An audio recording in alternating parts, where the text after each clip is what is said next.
Bonjour. Alors cette vidéo aujourd'hui c'est pour parler de l'importance d'avoir une consommation d'informations saine. Si vous êtes sur ce chemin de réveil spirituel, de développement personnel, de réalisation de l'être, vous allez réaliser très rapidement que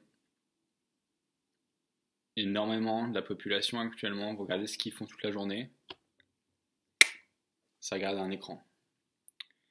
Et on arrive à une situation où je pense qu'il est honnête d'observer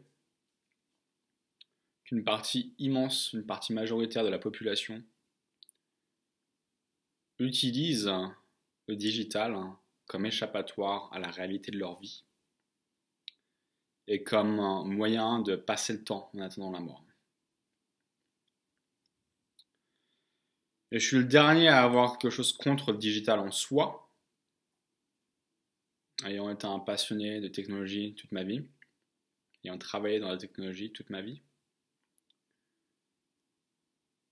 Mais ça ne m'empêche pas de réaliser que la façon dont il est utilisé aujourd'hui est dans beaucoup de cas néfaste.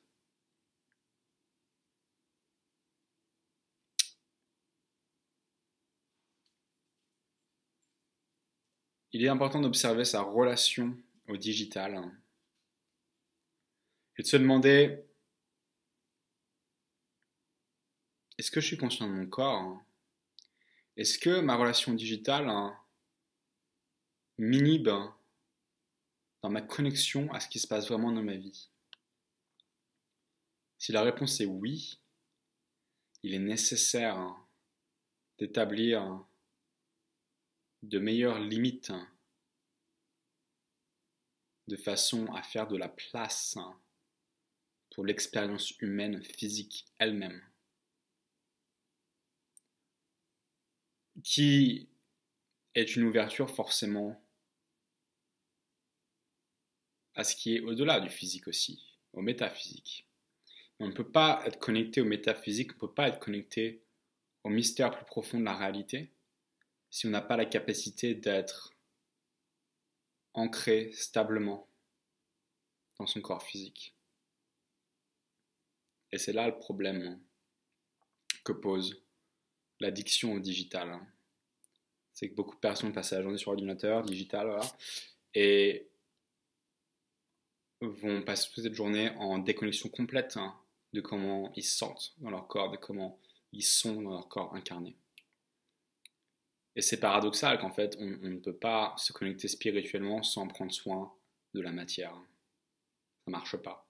La matière est un conduit pour l'esprit. Si la matière n'est pas tenue proprement, l'esprit ne peut pas se révéler. C'est aussi simple que ça. Et du coup, je vois le digital comme étant un endroit similaire à la cigarette dans les années 60. Cette addiction affecte tellement de personnes que très peu de personnes veulent en parler. Très peu de personnes veulent se l'avouer, regarder leur consommation elle-même. Et il est nécessaire, il est primordial pour votre évolution en tant qu'être humain que de regarder votre consommation digitale et de vous dire, est-ce que je suis vraiment en train d'utiliser mon temps limité sur cette terre de manière productive?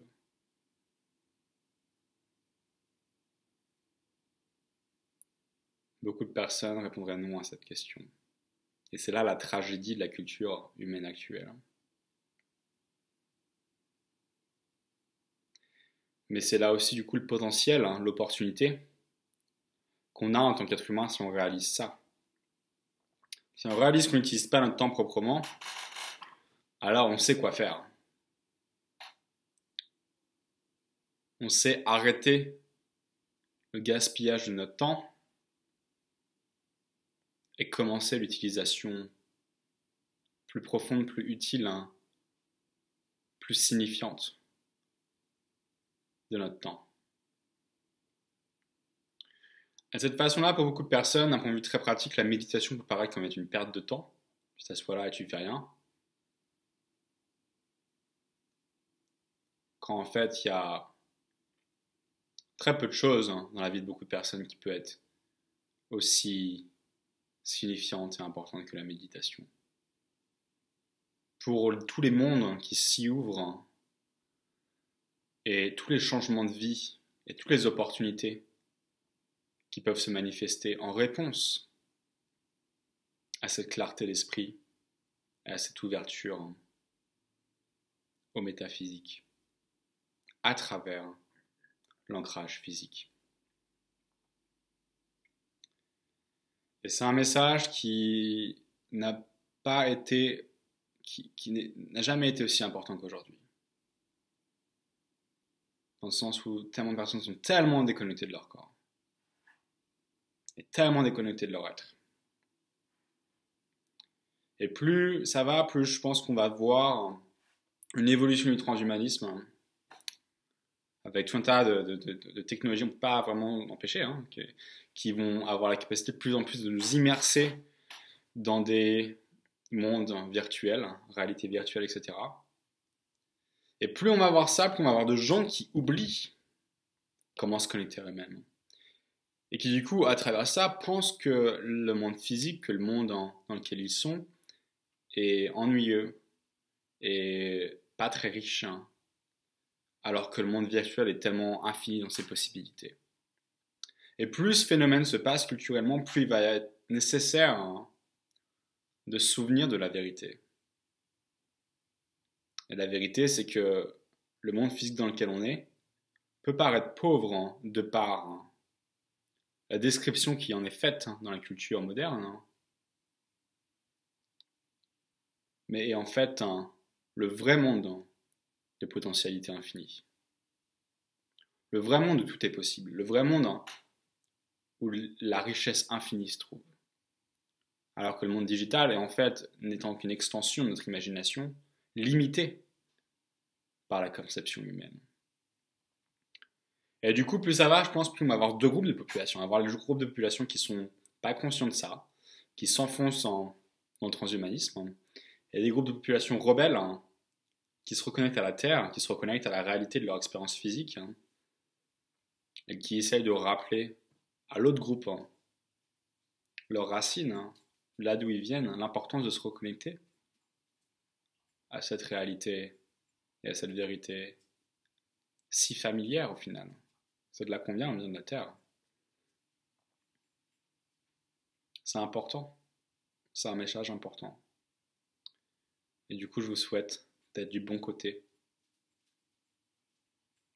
d'être du côté de ceux qui se reconnectent à eux-mêmes, qui utilisent la technologie pour transmettre le bon message, qui utilisent la technologie pour améliorer la qualité de cette expérience physique, pas pour la remplacer. Je souhaite être du bon côté. Si vous regardez cette vidéo, c'est déjà un bon pas.